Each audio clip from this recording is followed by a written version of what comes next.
pare nag ñu jox Racine Sy loo xam ne joxuñu ko tubaab yi nga xam ne ñoo ko jiitu woon benn misaal rek laa siy jox contrat bi nga xam ne moo doxoon diggante état du Sénégal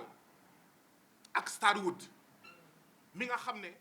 moom mooy doxandem bu mujjee yore King Fahd Palace contrat boobu dafa waxoon ne Starwood am na 10% de redevance sur le résultat brut d'exploitation 10%. Racine Sy ñëw ñu ne ko 50%. ngeen foog ne dëgg la ngeen foog ne dëgg la ñu jox ko 50% ba pare muy caxat-caxatee hôtel bi di ko def lu ko neex di toroxal hôtel bi di toroxal liggéeykat yi ndax lan parce que APR la bokk dégg naa ko barki Dembo Ndiaye muy fëgg buntu Pastef naan waaw dafa moom daal xawma nguur rek moom lay jàppale nga toroxal ay borom kër nga toroxal ay père mère soutien de famille yàq hôtel yàqati ko yaxeet ba pare amoo gàcce Macky Sall jàppale la def lu la neex après ngay ñëw di fëgg ci buntu xawma Diomaye président xawma buntu Pastef wax ji mooy lii wax ji Racine Sy président destructeur général du nooy duggee Pastef ak nooy duggee Diomaye président wax ji mooy naka ngay delloo waatee liggéeykat yi nga xam ne danga leen dàq arbitrairement te jamono bu mu leen di dàq effectivement jamono mbas la teeru bi dàq téeméer ak ñaar fukki liggéeykat état signante woon ak hôtel yi pacte de stabilité du secteur du tourisme dugal xaalis ci hôtel yi loolu tax teeru bi jëlaat les 120 travailleurs King Fahd Palace dàq 76 liggéeykat état dugal fa xaalis sur la base du pacte de stabilité du secteur du tourisme mu waroon dugalaat liggéeykat yi 76 yi mu ne moo lànk moo bañ état du Sénégal toog seetaan wax ji mooy xanaa Racine Sy dafa am ay vidéo député yi fa doon fanaan xanaa Racine Sy dafa am ay vidéo mais président Macky Sall wala ay vidéo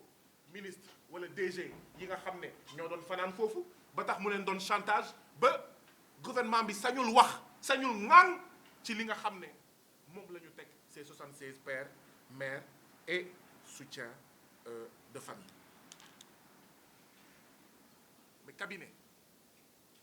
mais cabinet audit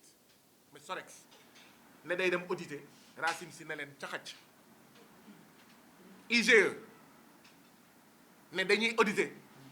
hôtel King Fahd Palace Racine Sy président destructeur général ne leen caxac évidemment on comprend lan moo tax mu bañ ñu auditer hôtel King Fahd Palace ndaxte xam na ne dafa fa jàmm mu dàq leen caxac Macky Sall ne muut mu ne audit du am King Fahd Palace gouvernement bi ne pat mais y a un problème depuis Racine bi mu nekkee hôtel King Fahd Palace audit zéro gouvernement bi toog seetaan Macky Sall toog seetaan loolu nag moo war a jeex ah bokk naa si ñu jàpp ne Racine Sy dafa war a dégager ndaxte dafa yàq hôtel King Fahd Palace ba pare teg liggéeykat yi loo xam ne du dëgg du yoon loolu moo taxoon ma ñëw fii tey participer ci hôtel King Fahd Palace ci conférence de presse bi may ñaawlu fi nga xam ne foofu laa bokk muy assemblée nationale may ñaawlu taxawaayu assemblée nationale ci dossier bi man député la taxawaayu assemblée nationale ci dossier King Fahd Palace bii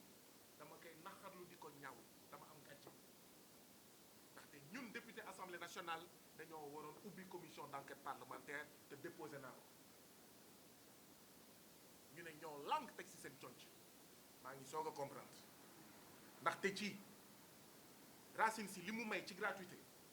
ci ay guddi yu mu mayee gratuitement ci hôtel King Fahd Palace ëpp na 1 milliard ci 1 milliard yooyu ay député am nañ ci ay président groupe parlementaire am nañ ci léegi laay soog a comprendre lan moo tax assemblée nationale bu Sénégal ma déposé fa commission d'enquête parlementaire ñu ne ñoo lànk ñoo bañ kenn du examiner commission d'enquête parlementaire kenn du ubbi commission d'enquête parlementaire ci hôtel King Fahd Palace ndaxte plus d'1 milliard de gratuité fekk ne jamono jooju waa hôtel bi ñu ngi dem añi di génn hôtel bi di dem añi ci Tangana ci ay mayga ñu dellu si liggéey di lekk caaf ci biir hôtel bi ndekete boobu yaa ngi maye lu ëpp 1 milliard de gratuité ci hôtel boo xam ne moo ko dañ la ko dénk. maa ngi soog a comprendre ci turu assemblée nationale yéen liggéeykatu hôtel King Fahd Palace maa ngi leen di jéggalu maa ngi leen di baalu àq ndaxte amal nañ leen àq assemblée nationale bu defoon liggéeyam yàgg na kon duñu toog fii di wax ak président Bassirou Diomaye Diakhar Faye premier ministre Ousmane Sonko ak gouvernement bi ci cas bi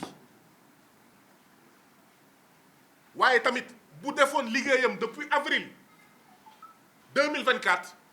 mu teg ci table gouvernement bi ne ñun assemblée nationale ñun ñoo càmbar hôtel bi lii mooy suñu proposition Racine Sy foog mu dégager dans les meilleurs délais liggéeykat yi foog ñu réintégrer leen dans les meilleurs délais donc di leen di baalu àq bu baax a baax di jéggalu bu baax a baax ci li nga xam ne ñun assemblée nationale teg nañ leen ko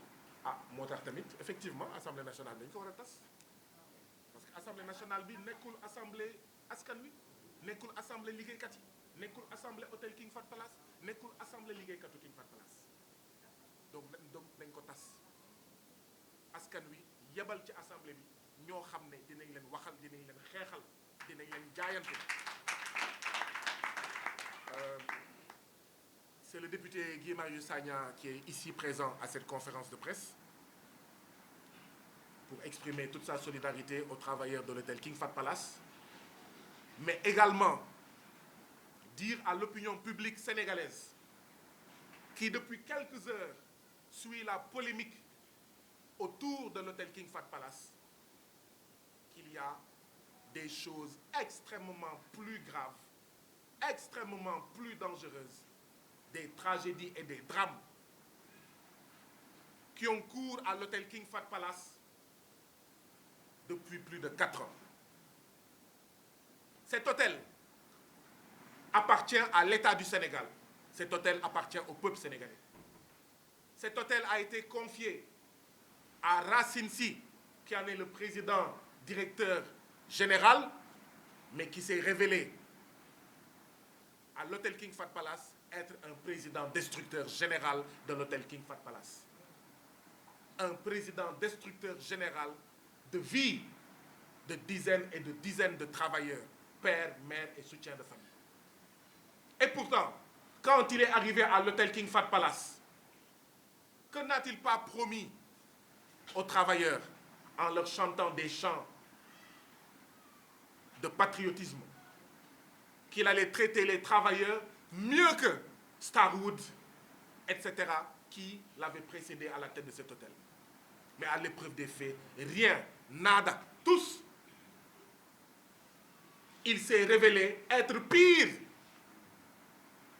Racine Sy, c'est le genre de Sénégalais, c'est le genre d'Africains qui font que certains Sénégalais et certains Africains ont pu dire à un moment donné, quand l'indépendance di jeex. C'est le genre de Sénégalais et d'Africains qui font dire à certains qu'il vaut mieux confier les choses à des Blancs, ce qui est faux. Ces travailleurs sont fatigués. Monsieur Racine Sy, parce qu'il soutenait l'action du président Macky Sall, appartenant à l'APR et à la coalition Benno Bokk Yakaar, a offert des gratuités à hauteur de plus d'1 milliard de francs CFA. Ces nuitées gratuites ont été offertes à des membres du gouvernement de Macky Sall, ont été offertes à des DG de Macky Sall, ont été offertes à des députés de Macky Sall, ont été offertes à des présidents de groupes parlementaires. Et donc, je ne suis plus étonné, ne soyez plus étonnés, que parmi la vingtaine de propositions de résolution de mise sur pied de commissions d'enquête parlementaire, que l'Assemblée nationale ait mis son coude sur ma proposition d'ouverture d'une commission d'enquête parlementaire pour voir la situation de l'hôtel King Fahd Palace et la situation de ses travailleurs. C'est aujourd'hui que je comprends davantage. Ce sont des intérêts qui sont en jeu. la commission d'enquête parlementaire va révéler que, indûment, Racine Sy a offert des gratuités à hauteur de plus d'1 milliard de francs CFA. Et parmi les bénéficiaires de ces gratuités, il y a des ministres de Macky Sall, des DG de Macky Sall, des députés de Macky Sall, des présidents de groupes parlementaires. Et donc l'Assemblée dit ñett lii moom kenn du ko wane wala buy feeñ itam du Assemblée moo koy feeñal. Donc je suis venu ici aux côtés des travailleurs de l'hôtel King Fahd Palace pour dénoncer cette gestion antidémocratique, gabégique, destructrice de l'hôtel King Fahd Palace. L'hôtel King Fahd Palace n'est plus un hôtel 5 étoiles. Est-il même aujourd'hui un hôtel 2 étoiles? Les travailleurs me soufflent que c'est une demi-étoile. Cet hôtel doit être pris des mains de son président destructeur général Racine Sy et confié à des mains expertes avec un État et un gouvernement intransigeant qui va exiger le jubbanti dans cet hôtel-là. Mais également, il faut le rôle de cette troisième alternance, intervenue le 24 mars, c'est aussi de réparer les injustices. Et parmi ces injustices, il y a celles dont sont victimes 76 pères, mères et soutiens de famille qui ont été arbitrairement licenciés pour motifs économiques. Mais quel motif fallacieux? Parce qu'en réalité, c'est pour motifs politiques, pour motifs politiciens, pour motifs clientélistes. 76 pères, mères, soutiens de famille, arbitrairement licenciés. Et à leur place, Racine Sy a recruté plus de 30 de ses militants, plus de 30 de ses parents. Cerise sur le gâteau, qui ne sont même pas diplômés dans les domaines qu'on leur a confiés. Contrairement aux travailleurs qui ont été licenciés, qui étaient diplômés et expérimentés dans ces domaines-là. Donc l'arbitraire n'a que trop duré. Et je suis venu ici pour dire aux travailleurs, l'Assemblée nationale, par ma personne, est et restera à vos côtés. Mais également, vous présenter mes excuses. Parce que ce qu'on attendait de l'Assemblée nationale du Sénégal, dans ce dossier-là notamment, c'est de le prendre à bras le corps. Parce que l'hôtel King Fahd Palace appartient à l'État, appartient au peuple sénégalais. Ce qu'on attendait de l'Assemblée nationale, ce n'était surtout pas de détourner le regard de la situation des 76 pères et mères et soutiens de famille. Ce n'était surtout pas de détourner le regard de la situation grave de mort clinique dans laquelle se trouve l'hôtel King Fahd Palace. Oui, Terrou-Bi, hôtel comme le King Fahd Palace, avait licencié 120 travailleurs pendant la période du coronavirus. Sur la base du pacte national de stabilité sociale et de relance du secteur du tourisme, l'hôtel Terrou-Bi les a à nouveau réintégrés parce que l'État a injecté de l'argent. L'hôtel King Fahd Palace a bénéficié des mêmes largesses de l'État que l'hôtel Terrou-Bi. Au nom de quoi Racine Sy a refusé de réintégrer les travailleurs de l'hôtel King Fahd Palace?